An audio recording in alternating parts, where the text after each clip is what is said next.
The global talent economy is undergoing significant transformation, including technological advancements, demographic shifts, and changing work preferences. Organizations are reevaluating employee value proposition, or EVP, to attract and retain employers. The challenge of AI is not the lack of jobs due to automation, but the scarcity of human talent to fill the roles that technology is creating. But what does it mean when an entire country with more than adequate financial resources wants to invest in a talent economy? In conversation with CNBC's Dan Murphy, to discuss what the talent economy is and how he envisages Qatar's future, please welcome the founder and chairman of MBK Holding, Sheikh Mansoor bin Khalifa Al-Thani.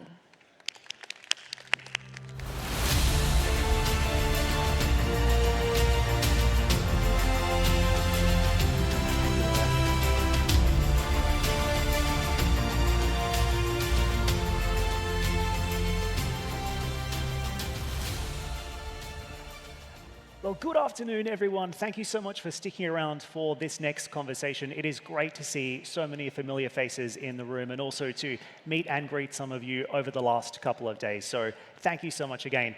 Sheikh Mansoor, welcome into the conversation. It's great to see you here at Web Summit as well. Great to see you. Thank you so much. So we are going to spend the next couple of minutes talking about building the talent economy. And I'm sure there's some of you probably thinking, okay, what is the talent economy? So we'll unpack that, but before we get into the conversation, Sheikh Mansoor, explain to us your mandate over at MBK, because you are not your average business builder. And I think it's important that people understand exactly why you're here and what it is you're working on right now. Thank you. Thank you so much for everyone. Bismillah, alhamdulillah, wa salatu wa salam ala rasulillah. Assalamu alaikum, everyone. I would like really to, even before this, to thank His Highness, the Amir, for what he is doing for humanity, for the whole world, especially for Gaza. And a special thank for what he is. And I can't thank him enough for that, because we need it, really. And a special thank for what he is really supporting us with now, to foster what I'm talking about, the quality talent economy. So what I'm now to your question is about MBK. It is different because it's a serial entrepreneur journey that I went through, that I really respect and appreciate entrepreneurs. And I see entrepreneurs are the game changer, are the value creator, and they are our hope for a better planet that we are living in. So MBK Holding is a little bit more than angel investment or venture capital or incubator or accelerator. It's a complete ecosystem, and this is what probably I'll be talking about. I also wanted to ask you, from a business perspective, what's the biggest trend you're seeing right now when it comes to deal making in Qatar and around the region? Where's the money going and why? It's a great question, because the money always will go for what it's gonna make more profit, and we see the trend globally. The AI trend, the technology trends everywhere, and I could see a lot of successful deals happening recently, and I think this is more into seeing what the capital think will make more out of it. And this is where I think we need to contribute to this and in evolving it to even a greater profit. And this is what I believe in. We can do even greater profit, thinking different about the future economy. When it comes to some of the trends that you're seeing, though, just specifically when it comes to funding in the region, because I know this is something that you look at as well, what are the startups and the sectors that are attracting the most amount of capital and why? Yes. Talking about MBK and talking about what I believe in and what I think. I focus on people. I focus on quality talent. My decision always based on entrepreneurs, based on the team. I see the team before I see what they are doing, which is a little bit different than usual. And if the team is awesome, is great, then I see what next. Are they doing things that is really needed, like is timing is okay? So because timing is really important. Let's talk about building a talent economy then. Yes. So how would you characterize the talent currently on offer in Qatar and around the region? And what are the gaps that remain? What are the skills that are going to be required in order to advance the development of this economy and others around the region moving forward? There is a paradigm shift on the talent requirement of the future. Most of the current skill sets will be evolved, and I believe that we will have actually more opportunities against what everybody is talking about, the threat of AI. It's really up to us how we will use it and how we will be applying it. But I see AI will give us more employment, actually, and it will train more people in a better way, more tailored to them. So, for example, that I really like to talk about mainly, if you have a limited skill set of someone, you can really upskill him just giving him an AI. So I think you are creating more opportunity if we think about it in a different way. We just need to think about it different. So the issue is us, is not the AI. So that's where also, again, I'm sorry to bore you with that, that's where the talent economy kick off. You need to change your perspective. Don't see what, see who. So who you are is everything. Where you are is irrelevant. So this is one of the foundations of the quality talent economy, is to attract brains based on their quality of heart before the brain. So we need to be more into the human and to acknowledge that we are really a human, and we need to make everything around us to serve humanity. It's not about achieving just a goal. No, we need to validate that. So talent economy is really where I think we should be seeing the economy should go for a better sustainable future. And this is a quote from His Highness the Emir, and also from His Excellency the Prime Minister, that they really want to create a very sustainable economy. And I think the most sustainable economy is us. We are the main element of economy. Everything could go up and down, but we remain the same. So the quality talent economy is by attracting a quality talent to foster your own ecosystem and build your ecosystem based on that. That will differentiate your future economy, if that makes sense. It's people that make all the difference. Yes. I think that's the point you're trying to get across, right? Yeah, I know it sounds simple, obvious, everybody knows that, but we are not looking at it that way. We always see what this is doing, what this company is doing, how much it's making. We forget the people behind it, or we see them later. So in real life applications, we don't really focus on the quality talent, because if we focus on the quality talent, we will give them the opportunity that will make them flourish and do much more, actually. What about when it comes to training and skills development? And this is something that I asked about before, because I was listening into a really interesting conversation with Jensen Huang at NVIDIA in Dubai only a couple of weeks ago.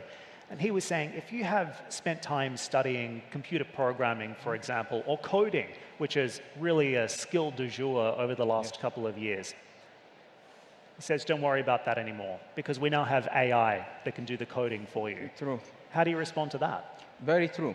And the gap between what we need and what is being taught is getting bigger and bigger, and that's very serious.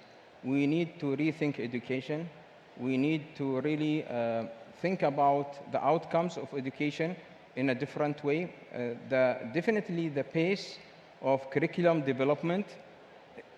The problem is the gap is getting bigger. It's not even staying the same. So you have a bigger gap every day because of the advancement of everything around you, but the curriculum mechanism is 100 years old, kind of. Even if you put automation and everything, still the process the way it's been done is still, and the structure, the whole structure from KG to PhD is still more than 100 years old. So we need to really rethink that.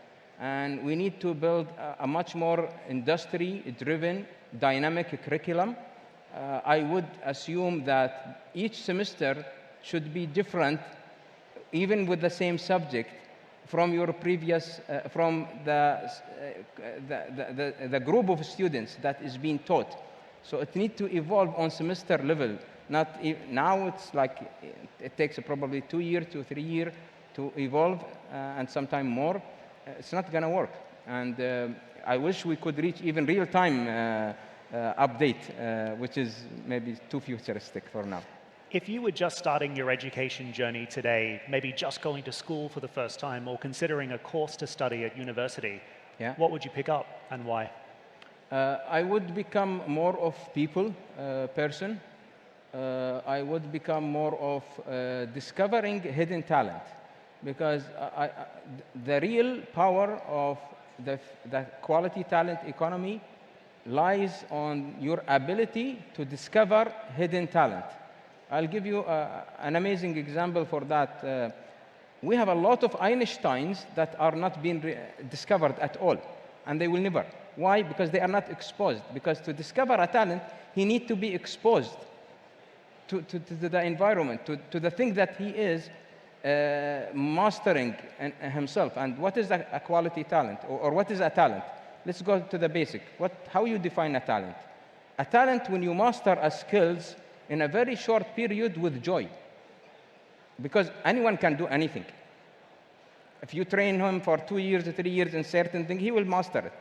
But what about if someone will get the same level in 1 day with joy, and he will excel and do even invention and innovation on that thing, because this is his hidden talent, which is, we have a saying, كُلٌّ مُيَسَّرٌ لِمَا خُلِقَ لَهُ. There is always something that you can do better than anybody else. Very interesting. Very, very interesting. We've spoken a bit about the skills required to develop the talent economy of the future. I wanted to ask you a little bit about regional competition, and this might be a little bit controversial, so I want your take on this. In Saudi Arabia, they have the Public Investment Fund. In Abu Dhabi, they have Mubadala and others, of course, QIA here in Qatar. We have very sophisticated, well-funded competitors around the world and in the region. So when it comes to developing the talent economy of the future, the startup ecosystem of the future, what are the metrics that will ultimately determine who survives and who doesn't? And how do you compete in this environment when there is so much competition to be the startup nation? Great questions, because I've been thinking of the answer for a very long time. And trust me, it's very simple answer, by the way. People are competing in the wrong way. I mean, it's not about how much you invest or how much you put in the technology or in this. It's actually a higher level that maybe I will end my speech with it in the end, that I have a personal mission statement that summarizes everything. But it's actually the global ecosystem and the future economy. I made it oversimplified. Like I just made it in 2 words, 2 pillars: trust and fairness. Trust to start, fairness to last. If you can master these 2 in a community and attract people so they can really trust you, and you are fair with them to last, you will win. How do we know who to trust in the world of AI, though? You will take me back to the same that I mentioned earlier. AI is nothing but what we want really to use it for. Even if it goes wrong, it's us made it goes wrong. So honestly, I don't see any threat in AI. I see the threat is us. We are the threat of using it in the wrong way. Bingo. Bingo, I like that. Thank you. Okay, let's go back to the original point. Yes, I think that's worth a round of applause, absolutely. Just quickly to go back to my original point, though, Qatar is going to have to compete to stay relevant in this fast-changing world. Yes. I mentioned the sophisticated, well-funded competitors. What more needs to happen here to develop the ecosystem to make sure that it stays relevant? We started a bit early and late. We started early in 2009, talking about real entrepreneurship and innovation ecosystem, regardless of what went here and there. I don't want to talk about it, but unfortunately, it went so much slow. Until last year, I was thinking, are we too late? Are we too late now to catch up? A surprising person came. He said, "See, Qatar is Qatar. When they decide, they'll move fast and they'll catch up." So I will clap for that. I'm proud of His Highness the Emir, of the great team that is there, and I believe the quality people is there. And with the quality people, nothing is too late. You can always be ahead. So going back to the actual, on the ground, current ecosystem, I think we are starting really targeting in the right way by evolving the policy, because it's two main parts within the ecosystem, the government and the community. Everything will go within that, by the way, if you think about it. So the government is upgrading the policy, modifying the policy, and I know that there is a massive change coming in the policy, which is really great, which will include funding structure, visa structure, attracting talent, and a lot of things. I just really hope that we move at the same momentum that we are now building, and we continue with a speed. And with the quality talent, we can really achieve so much beyond our imagination. We just need to get the right quality talent for the right job at the right time. That's it. Two very quick questions before I let you go. The first one is in regards to what's going to happen next in this part of the world. You have built businesses, you have helped to shape this economy in a way with the businesses that you've built. So when it comes to what happens next, what's the number one piece of advice you can offer anyone who is building a business today in this part of the world? And as an extension of that, what's the best lesson you've learned on your entrepreneurial journey so far? Great. I will start with the second one. I failed a lot. I did a lot of failures. I started in 1996, built a brand called Speed. Nobody heard about because it was a total failure. Trying to compete with Dell in Qatar, it's impossible in 1996. So I really did a lot of mistakes, and I failed a lot, and I learned a lot from that failures, and many others, but that was a big one. Lost a great amount of money at a very starting stage, slam in the face. But now I would recommend that people look for, again, kind of a great mentor, a great coach, and a great partner to work with. So whether you are starting new or a company established that want to come to the region, look for who can help you. Don't underestimate that you need someone to work with you. I think this is a common mistake. Sometimes they are very strong, very powerful, and they think we don't need anyone. Well, there is a culture, there is a human, there is an element, there is a community, there is a lot of things that you need. So I always advise, find your partner, find your coach, your mentor, your business partner, to either start or come from abroad. The power of mentorship. And just finally, folks, what you might not know about Sheikh Mansoor is that he is a very big aviation enthusiast. Yes. So I also wanted to get your take, maybe just finish on this note. What's more fun, building a business or flying a plane? Well, that's very difficult. It's not fair. I mean, because I really love flying, crazy. But I think I will go for more helping people, coaching people. I think I would go for that. But I really love both. And let me give you my mission statement. We innovate innovation with the quality talent for better sustainable future. And I mean innovating innovation is not just a word. There is a methodology and approach of elevating and going beyond a traditional innovation or what we know as a product innovation, business model innovation, concept innovation. We need to go beyond that to more of how we work together innovation, how people relation innovation, building a higher level of collaboration. Like we are based on a planet Earth, and we need to work together in a different way and rethink about everything that we are doing in a better way so we can really help each other in a better way. So innovating beyond innovation is the thing that we need to do with the quality talent for a better sustainable future. What a positive note to end on. Ladies and gentlemen, please again make him feel welcome, Sheikh Mansoor. Thank you. Thanks all. Thank you so much again.